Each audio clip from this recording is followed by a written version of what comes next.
오늘 7월 16일 방금 한국은행이 기준금리를 올렸습니다. 2.5%에서 2.75%로 무려 3년 6개월 만에 인상이에요. 다들 언제 내리나만 기다리던 그 금리가 거꾸로 올라간 겁니다. 그것도 애매하게 올린 게 아니에요. 금융통화위원 7명 전원 만장일치였어요. 반대표가 단 한 장도 없었습니다. 그만큼 지금 상황이 올릴 수밖에 없다라는데 이견이 없었다라는 뜻이에요. 그리고 오늘 회견에서 신현송 총재가 이렇게 말했어요. 인상 기조를 이어나갈 필요가 있다. 저는 이 한마디가 오늘의 진짜 핵심이라고 봅니다. 이번 한 번으로 끝이 아니라는 신호거든요. 제 결론부터 세게 말씀드릴게요. 오늘 인상은 끝이 아니라 시작입니다. 시장에선 벌써 8월이나 10월에 한 번 더 연말 기준금리 3%까지 보고 있어요. 3년 반 동안 잠자던 긴축 사이클이 다시 깨어난 그 서막이라는 겁니다. 오늘 순서는 이래요. 먼저 하느니 왜 올릴 수밖에 없었는지, 그 다음 이 인상이 내 대출, 집값, 주식을 어떤 순서로 때리는지, 마지막으로 제가 잡고 있는 방어 태세까지. 참고로 투자 추천이 아니라 제 개인 판단이고 결정과 책임은 여러분 몫입니다. 자, 첫 번째 이유, 물가입니다. 6월 소비자 물가가 1년 전보다 3.2% 올랐어요. 한국은행 목표가 2%인데 그걸 1.2포인트나 웃돈 거고 2023년 12월 이후 2년 반 만에 가장 높은 수치예요. 추세가 더 문제예요. 3월 2.2%, 4월 2.6%, 5월 3.1%, 6월 3.2%, 넉 달 연속 가속이에요. 신현송 총재도 기조적 물가 압력이 예상보다 크고 오래 갈 수 있다라고 했어요. 잠깐 튄 게 아니라 방향이 잡힌 겁니다. 두 번째 이유, 환율이에요. 지난달 원달러 환율 평균이 1,527원, 6월 말엔 1,549원까지 치솟았어요. 1,500원을 뚫은 건 1997년 외환위기 이후 최고 수준이에요. 나라 경제에 빨간불이 제대로 켜진 거죠. 환율이 왜 금리랑 엮이냐면요. 원화가 약해지면 기름값, 원자재값, 수입물가가 다 올라서 방금 본 그 물가를 또 자극해요. 악순환이죠. 신현송 총재도 오늘 환율이 높은 수준에서 큰 폭으로 변동한다며 경계심을 드러냈어요. 세 번째 이유는 좀 의외인데 경기가 받쳐준다는 거예요. 반도체 수출을 중심으로 성장세가 살아나면서 한국은행이 올해 성장률 전망을 2.6%로 올려잡았어요. 경기가 버텨주니까 금리를 올려도 된다는 자신감이 생긴 겁니다. 네 번째 이유, 미국이에요. 그리고 여기 많은 분들이 놓친 게 있어요.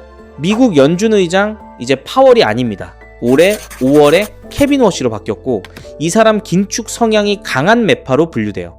미국이 금리를 높게 유지하거나 더 올리는 판에 우리만 낮게 두면요, 돈이 미국으로 빠져나가고 환율은 또 빕니다. 오늘 인상으로 한미 금리 차가 조금 좁혀지긴 했지만 미국이 우리 등을 떠미는 구조는 그대로예요. 정리하면 이래요. 물가는 넉 달째 가속, 환율은 외환위기 이후 최고, 경기는 반도체로 살아나고 미국은 매파로 돌아섰다. 4개의 화살표가 전부 한 방향, 올려라를 가리켰고 그래서 오늘 만장일치가 나온 겁니다. 물론 반대 신호도 정직하게 말씀드릴게요. 오늘 환율은 오히려 좀 내렸고 미국 물가도 예상보다 낮게 나왔어요. 완화 재료가 없진 않아요. 그런데 국내 물가 3.2%가 너무 셉니다. 저울은 이미 인상 쪽으로 기울었다는 게 제 판단이에요. 그리고 여기서 제일 중요한 질문, 한 번 올리고 끝일까요? 저는 아니라고 봅니다. 총재가 직접 기조를 이어간다고 했고 시장도 연말 3%를 보고 있어요. 넉 달째 가속하는 물가가 0.25%포인트 한 방에 잡힐 리가 없거든요. 그러니까 우리가 대비해야 할 건 오늘 이 한 번이 아니라 금리가 계단처럼 올라가는 긴축의 계절 전체예요. 그 계절이 오면 충격은 순서대로 옵니다. 대출, 집값, 주식. 첫 번째, 도미노부터 보시죠.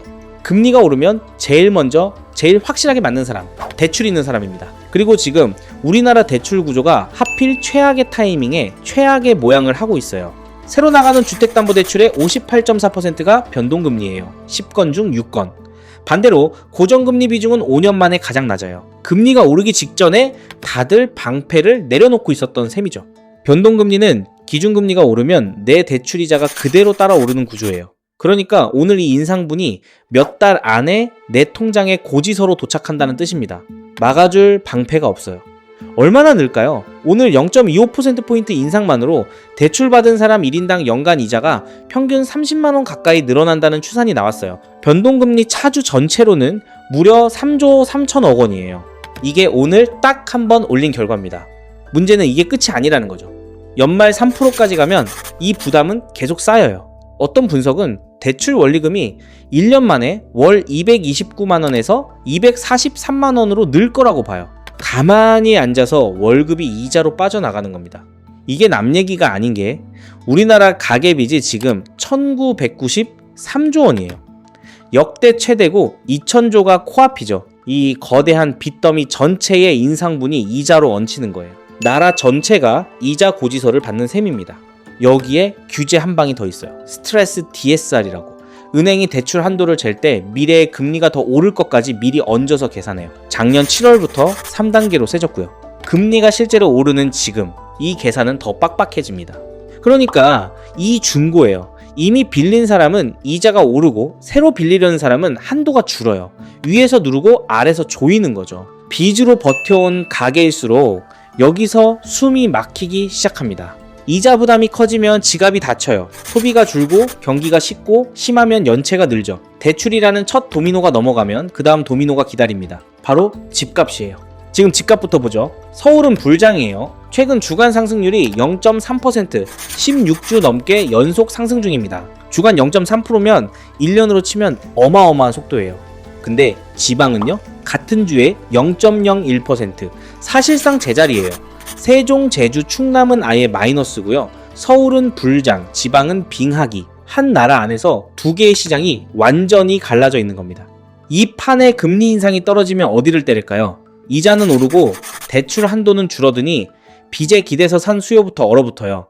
영끌 매수, 갭 투자, 고래버리지, 이 약한 고리부터 끊어집니다.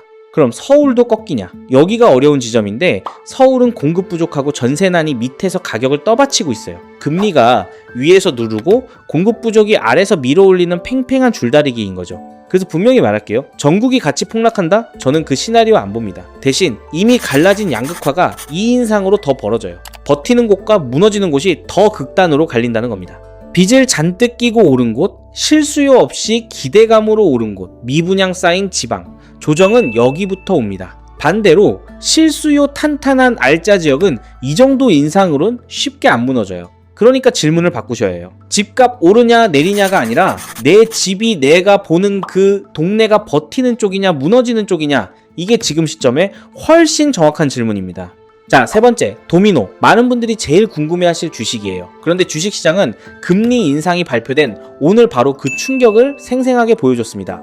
오늘 코스피가 장중에 폭락하면서 매도 사이드카까지 발동됐어요. 올해만 19번째예요. 다만 솔직히 말하면 오늘 급락은 금리 인상보다 미국 반도체주가 무너진 영향이 더 컸어요. 그래도 이렇게 예민한 시장의 인상이 겹치면 변동성은 배가 됩니다. 왜 금리의 주식이 떠는지 개념 하나만 잡고 가요. 금리는 미래 돈의 값이에요. 금리가 오르면 먼 미래의 벌돈의 현재 가치가 쪼그라들어요. 주가는 결국 그 미래 이익을 당겨온 값이거든요.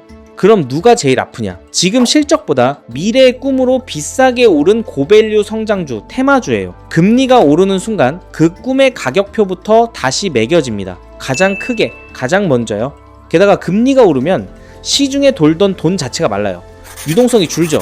이럴 때 빚내서 투자한 레버리지, 이른바 B2가 가장 약한 골이에요. 돈이 마르면 비싼 것부터, 빚으로 산 것부터 팔려나갑니다.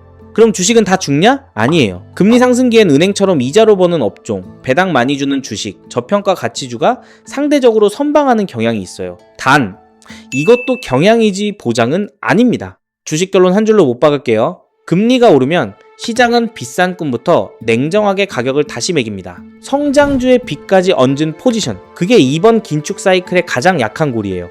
자, 그래서 저는 뭘 하냐? 저는 지금 방어태세를 잡고 있습니다. 인상이 몇 번 더 오든 혹시 예상과 달리 멈추든 어느 쪽이어도 크게 안 다치는 포지션으로요. 지금부터 4가지 구체적으로 갑니다. 다시 한번 분명히 할게요. 지금부터는 투자 추천이 아니라 제 개인의 리스크 관리 방식이에요. 최종 판단과 책임은 온전히 여러분에게 있습니다. 저라면 이렇게 한다. 딱 그만큼으로 들어주세요. 첫째, 대출. 변동금리 비중이 크다면 고정금리 갈아타기를 지금 진지하게 계산해보세요. 금리가 계단으로 오르는 국면에선 방패값이 아깝지 않아요. 여유자금이 있다면 원금을 조금이라도 갚아서 이자 폭탄의 사정거리를 줄이는 것도 방법입니다. 둘째, 레버리지. 무리한 빚은 긴축의 계절이 더 깊어지기 전에 줄여두는 거예요. 현금 비중을 높여서 버틸 체력을 만들어두세요. 시장이 흔들릴 때 체력 있는 사람에게 위기는 기회로 바뀝니다. 셋째, 주식.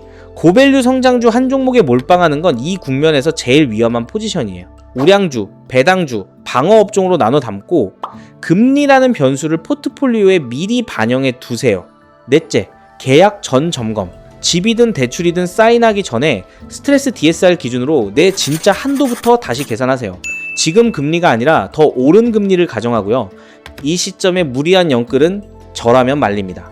이 네 가지를 관통하는 원칙은 하나예요. 금리가 더 안 올라도 손해 안 보고 더 오르면 남들보다 덜 다치는 포지션. 이건 예측이 아니라 대비고, 이 시장에서 오래 살아남는 사람들의 공통점입니다. 오늘 정리할게요. 7월 16일 3년 반 만에 금리 인상, 물가 3.2%, 외환위기 이후 최고의 환율, 살아난 경기, 매파로 돌아선 미국이 만든 만장일치 결정이었어요. 그리고 저는 이걸 일회성이 아니라 긴축의 서막으로 봅니다.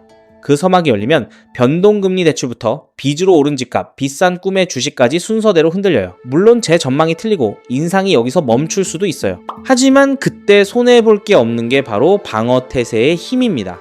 공포가 아니라 준비예요. 여러분 생각은 어떠세요? 오늘 이 인상 한 번으로 끝날까요? 아니면 저처럼 긴축의 서막이라고 보시나요? 여러분의 대출 금리는 변동인지 고정인지도 궁금하네요. 댓글로 남겨주시고 도움이 되셨다면 구독, 다음 편에서 더 날카로운 돈 얘기로 찾아뵙겠습니다.